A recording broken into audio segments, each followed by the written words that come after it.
At the core of depression is this totally black mood.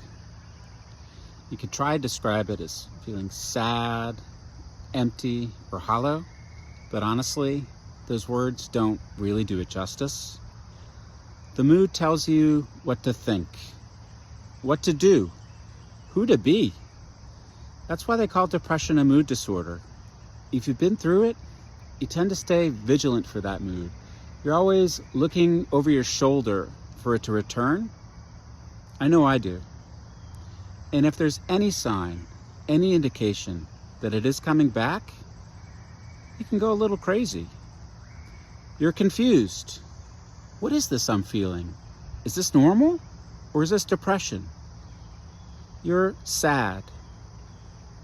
I feel totally defeated, like I'll never get over this. You're enraged. This is bullshit. I don't deserve this crap. And you're afraid. What is happening to me? I don't want to go back. Help! What can you do in situations like this? And how do you tell the difference between a low mood and clinical depression? Let's go on a walk. I think we can learn to become more objective about our moods, how we manage them, and how we understand them.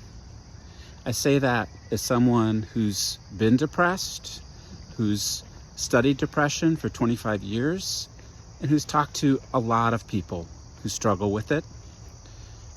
At the same time, I want to acknowledge that you are the world's foremost expert on you. That's why on Ever After, I'll never tell you what to do. I'll share ideas. And one idea is that there is room for all of us to be a bit more objective about our mood. And a first step there is learning the facts about depression, about low mood, and about the difference between the two. A key landmark is that as a mood becomes more severe, it becomes more debilitating. So you should look for objective changes in yourself, like you're not eating, you're not sleeping, you're not able to work or go to school. And that over days, your thoughts go beyond pessimism to thinking about death or suicide. Those are real warning signs. But I don't want to suggest that these are easy calls, because they're not. It's not like we have a thermometer we can use, like when we're trying to tell whether or not we have a fever, and we put it in, we look at it, it says 100. That's not normal. There's nothing like that. And it's also hard to draw the line between low mood and depression, because depression itself, depressed mood, plays tricks on our mind. Depressed mood always wants to convince us that things are much worse than they are, and we can't handle it. And that's why it's so important to try to be a little more objective about your mood. And this brings me to the second idea.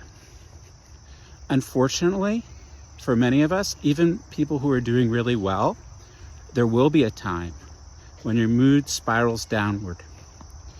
You should have a plan for dealing with that mood.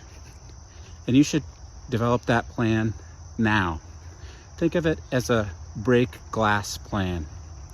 Now, I can't tell you exactly what should go in your break glass plan, because everyone has different countermeasures for their mood that work well for them. For some people, it might be trusting a spiritual advisor or talking to a friend who helped them before. For another person, it might be taking responsibilities off your plate. For another, the key things might be to pay more attention to how you're sleeping, to your diet, exercise, or other elements of self-care. For more details about what could go into your break glass plan, see the captions. But the idea of having a plan itself is awfully beneficial. This will give you some ballast, critical ballast at moments when it seems like everything is coming apart. And finally, and maybe the most difficult of all, is learning how to be more gentle with yourself. Honestly, this is really hard for me. But what I found is that when I acknowledge the truth, which is that depression is hard, and I make some allowances for myself, I'm more likely to really believe that I'll get through it again, like I got through it before. And it's really important, especially when your coping at these times is only so-so.